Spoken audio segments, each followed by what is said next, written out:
Pada kali ini kita akan belajar uji normalitas Kolmogorov-Smirnov dengan SPSS yang bertujuan untuk menguji apakah data yang digunakan dalam penelitian berdistribusi normal atau tidak sebelum dilakukan uji hipotesis.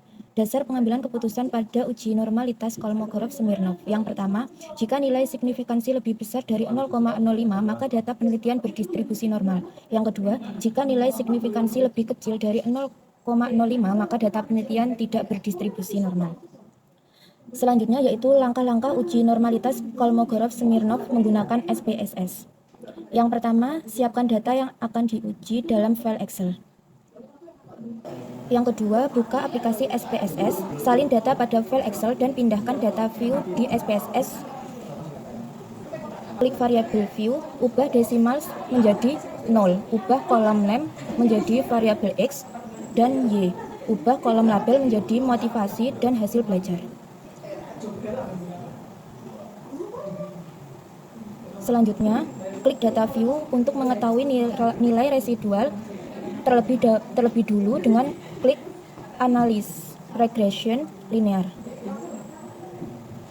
Selanjutnya, pada kotak dialog linear regression, masukkan variabel Y hasil belajar ke dependent dan variabel X motivasi ke independent. Lalu, klik save. Langkah selanjutnya, pada kotak dialog linear regression, save di bagian residual centang unstandardized, lalu klik continue, lalu klik OK. Langkah selanjutnya, tutup output yang muncul dan perhatikan tampilan res 1 pada data view. Langkah selanjutnya, melakukan uji normalitas Kolmogorov-Smirnov dengan klik analisis, lalu klik parametric test, lalu klik legacy dialogs, lalu klik satu sampel A sampai S.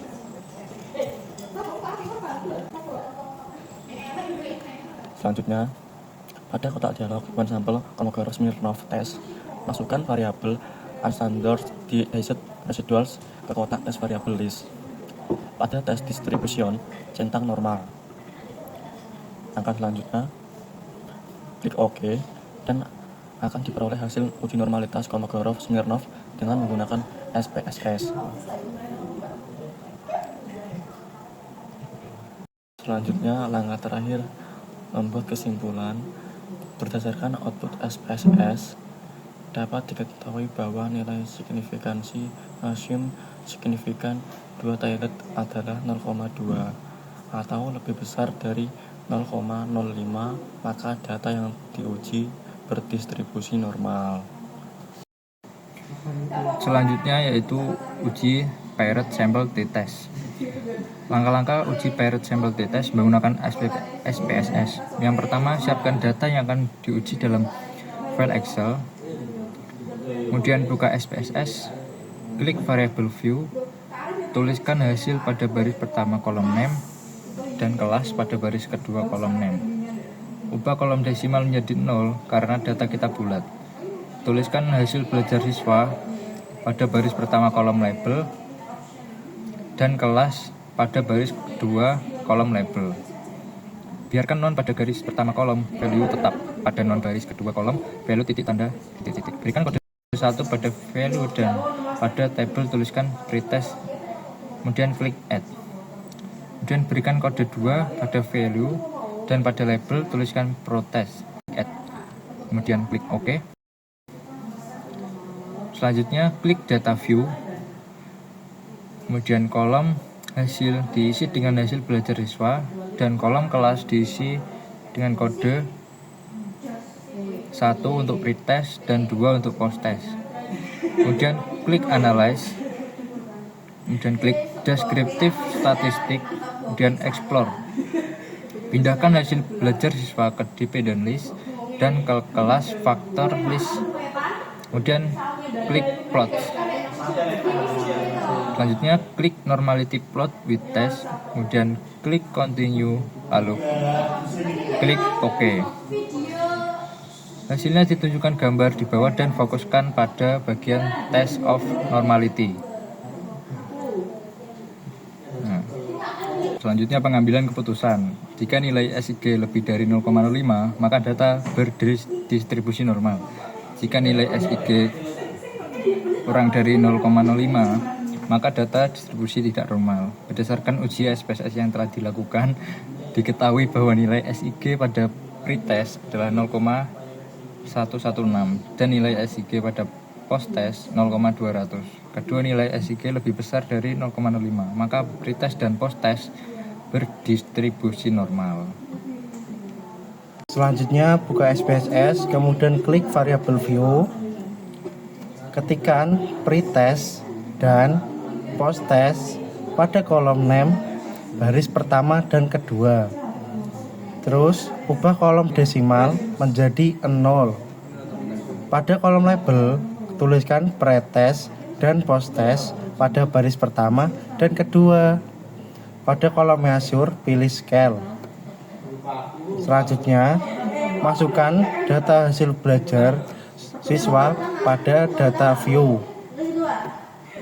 Terus, klik Analyze, Compartments, Pirate Sample T-Test.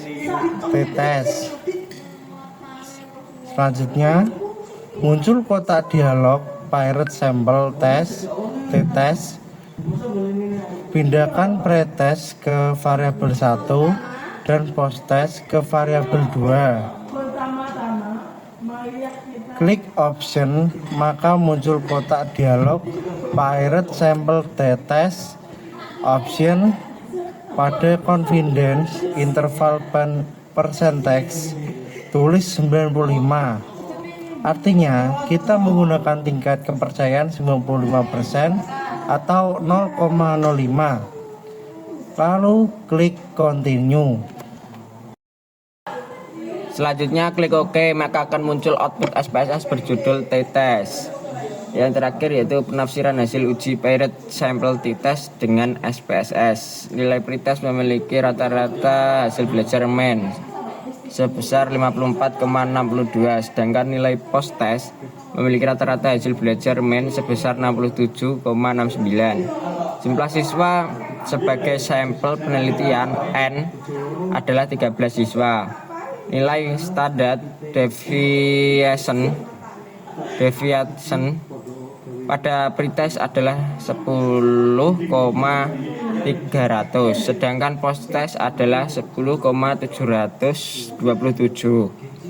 Nilai standar error mean untuk pretest adalah 2,857, sedangkan untuk post-test adalah 2,975.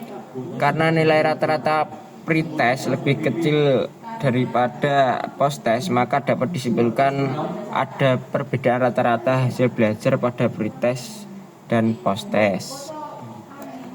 Berikutnya yaitu tabel Pirate Sample Correlation. Nilai koefisiensi korelasi itu sebesar 0,350 dengan nilai signifikasi sebesar 0,242. Karena nilai signifikasi itu 0,242 yang artinya itu lebih besar daripada 0,05, maka dapat dikatakan bahwa tidak ada hubungan antara pretest dan post-test. Yang berikutnya yaitu tabel Pirate Sample Test. Untuk tabel Pirate Sample Test ini rumusan hipotesisnya adalah H0. Tidak ada pengaruh penggunaan strategi pembelajaran answer gallery untuk meningkatkan hasil belajar mata pelajaran bahasa Jawa pada siswa kelas 5 SD Negeri 1 Taji tahun 2019. Sedangkan HA-nya ada pengaruh penggunaan strategi pembelajaran answer gallery untuk meningkatkan hasil belajar pada mata pelajaran bahasa Jawa pada siswa kelas 5 SD Negeri 1 Taji tahun 2019. Pedoman pada pengambilan keputusannya yaitu jika nilai signifikasi itu kurang dari 0,05, maka H0 ditolak dan HA diterima. Jika nilai signifikasi itu lebih dari 0,05, maka H0 diterima dan HA ditolak. Berdasarkan tabel Pirate Sample Test, diketahui nilai signifikasi adalah 0,002. Itu artinya kurang dari 0,05, maka H0 ditolak dan HA-nya diterima. Sehingga keputusannya yaitu ada pengaruh penggunaan strategi pembelajaran answer gallery untuk meningkatkan hasil belajar mata pelajaran bahasa Jawa pada siswa kelas 5 SD Negeri 1 Taji tahun 2019. Thank you everyone! Thank you Elmar! Boom!